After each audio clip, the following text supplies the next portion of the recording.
Hello, আসসালামু আলাইকুম everyone. আমার নাম মোহাম্মদ সাকিব আল হাসান। আমি আজকে তোমাদের যে টপিকটা নিয়ে হাজির হলাম। তোমরা কম্পিউটার কেনার আগে যে ভুলগুলো করে থাকো, তোমরা সঠিক গাইডলাইন পাও না।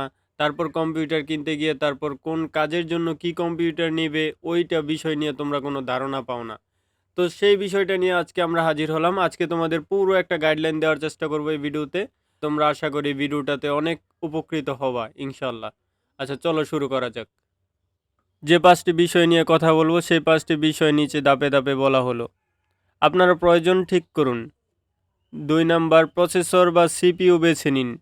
৩ নাম্বার র্যাম এবং স্টোরেজ। ৪ গ্রাফিক্স কার্ডের দরকার আছে কিনা দেখুন। ৫ বাজেট এবং ব্র্যান্ড যাচাই করুন। আমরা এই ৫ বিষয় নিয়ে আজকে ফুললিভাবে আলোচনা করব। ইনশাল্লাহ সবাই উপকৃত হবেন আশা করি। আচ্ছা, প্রথমত আমরা যদি আসি যে আপনার প্রয়োজন ঠিক করুন। আপনি কি office work, design, video editing নাকি গেমিংয়ের জন্য কম্পিউটার কিনবেন? যে কাজ করবেন তার উপর নির্ভর করে আপনার কম্পিউটার স্পেসিফিকেশন ঠিক করতে হবে। এখন আপনি মনে করেন যে আপনার কোনো একটা অফিসের কাজের জন্য নেবেন। তো সেজন্য আপনি যে কোনো একটা মানে একটু লো কোয়ালিটির কম্পিউটার হলেও আপনার সমস্যা নাই। কিন্তু এখন যদি আপনি আপনার ফ্রিল্যান্সিং এর কাজে অথবা আপনি যদি ডিজাইন, গ্রাফিক্স ডিজাইনের, ভিডিও এডিটিং এর এইসব ভারী, ভারী কাজ যদি করেন তাহলে আপনাকে ভালো একটি কম্পিউটার নিতে হবে। যেই কম্পিউটার নাকি আপনাকে ভালো একটি সার্ভিস দিতে পারে। তার পাশাপাশি যদি আপনি গেমিং করেন, যেমন ফ্রি ফায়ার, পাবজি এগুলো যদি করেন তাহলে আপনাকে ভালো কম্পিউটার নিতে হবে, ভালো কম্পিউটার নির্বাচন করতে হবে। আচ্ছা, এখন আসি প্রসেসর বা সিপিইউ নির্বাচন। নরমাল কাজের জন্য ইন্টেল Core i3, Ryzen 3 চলবে। ভারী কাজের জন্য যেমন ভিডিও এডিটিং, তারপর গ্রাফিক্স ডিজাইন এইসব কাজের জন্য গেমিংয়ের জন্য যদি থাকে তাহলে ভারী কাজের জন্য ইন্টেল 5, তারপরে i7। আবার রাইজেনের দিক থেকে যদি যাই রাইজেন 5, রাইজেন 7 নিতে পারেন।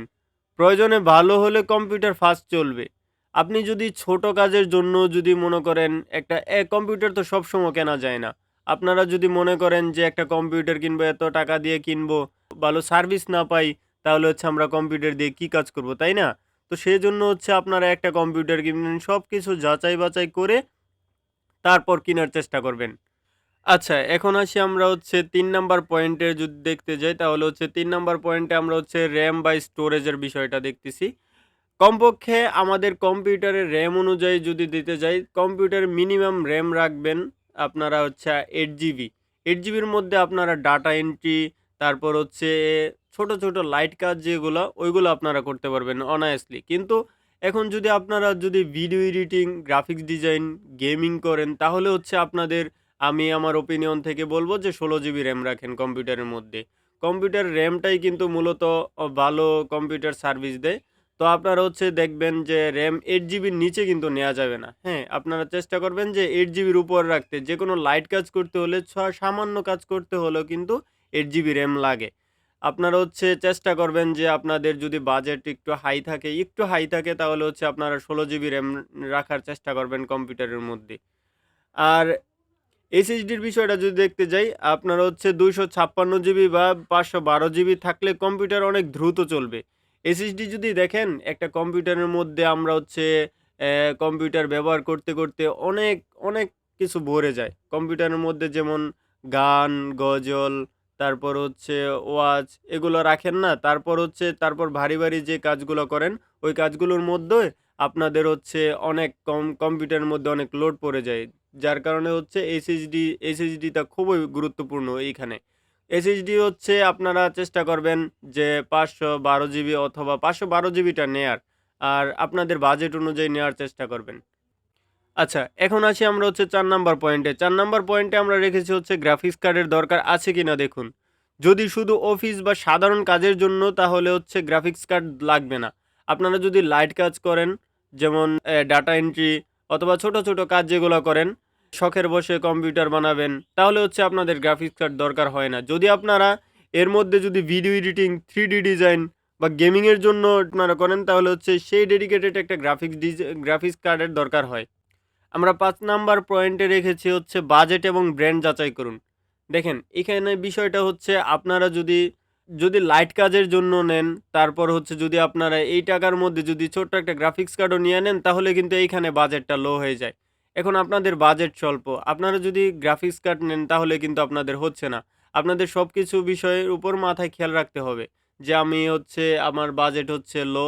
আমি হচ্ছে এই বিষয়ের উপর আপনাদের একটা গাইডলাইন, সঠিক একটা গাইডলাইন অনুপ্রেরিত হতে হবে। আপনারা যদি মনে করেন যে আমি হচ্ছে HP, Dell অথবা Lenovo, Asus এসব প্রোডাক্টের মধ্যে নিবেন।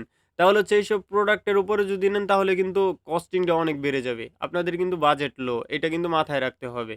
তো সেজন্য হচ্ছে আপনারা বাজেটের মধ্যে যেকোনো একটা ব্র্যান্ড নির্বাচন করবেন। ব্র্যান্ড নির্বাচন করার পরে বাজেটের মধ্যে সেরা স্পেসিফিকেশন খুঁজবেন। সেরা যে স্পেসিফিকেশন ওইগুলা খুঁজবেন যে আপনি হচ্ছে কোন বাজেটের মধ্যে নিবেন আরকি।